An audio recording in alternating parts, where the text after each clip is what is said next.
Membuat gambar untuk kanal YouTube atau untuk kepentingan apa saja, semisal operasi SAR, dokumentasi kegiatan, sama saja dengan membuat film. Olehnya, gambar yang diambil harus menarik agar enak ditonton. Ada konvensi dalam industri video atau film yang menetapkan nama dan pedoman untuk tipe shot atau jenis pengambilan gambar, framing, dan komposisi. Hal-hal berikut ini secara singkat menjelaskan tipe pengambilan gambar yang paling umum.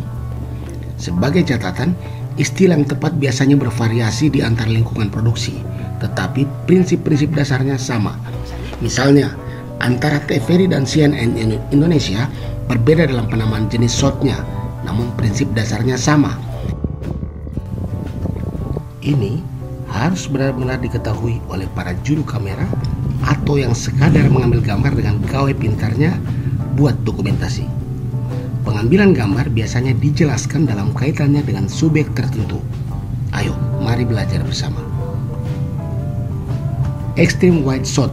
Dalam shot lebar yang ekstrim, pemandangannya sangat jauh dari subjek sehingga ia bahkan tidak terlihat. Inti dari shot ini adalah untuk menunjukkan lingkungan subjek.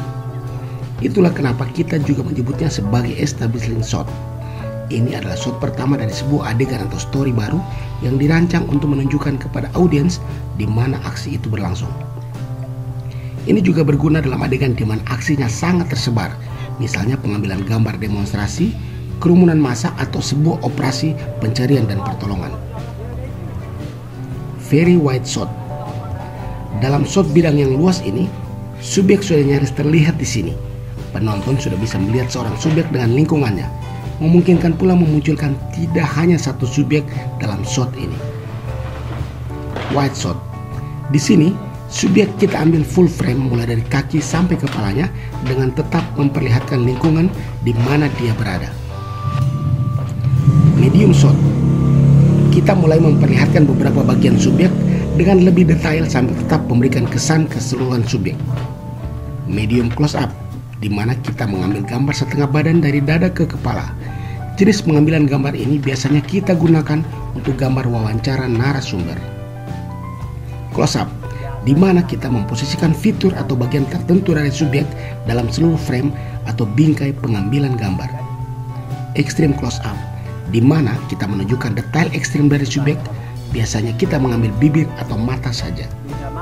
Cut in, saat wawancara kita biasa mengambil beberapa bagian lainnya dari subjek secara detail. Ini akan berguna saat kita mengedit wawancara yang panjang agar kita dapat menggunakannya sebagai gambar insert atau gambar masukan di antara gambar utama wawancara.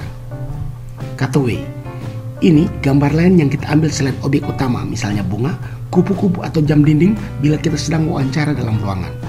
Two shot, ini istilah untuk pengambilan dua orang dalam satu bingkai gambar. Over the shoulder shot, pengambilan gambar ini melalui bahu pewawancara atau narasumber. Ini memberikan kesan dinamis dan atraktif dalam sebuah pengambilan gambar wawancara. Nudie shot, ini gambar yang memperlihatkan gestur wajah dari pewawancara yang mendengarkan penjelasan narasumber. Point of view shot, ini memperlihatkan tampilan dari perspektif subjek. Kamera video berposisi sebagai mata subjek. Video shot, ini dapat berguna untuk menempatkan grafis atau apapun dalam bidang gambar kita seperti judul atau data. Sebagai catatan penting pula, usahakan mengambil gambar dengan steady atau tenang, tidak menggerak-gerakkan kamera tanpa motivasi. Misalnya, memaju mundurkan zoom atau menggerakkan kamera ke kanan dan ke kiri. Sebaiknya hentikan tombol recording lalu merekam kembali bila Anda ingin mengambil gambar jauh atau yang berada di sisi lain.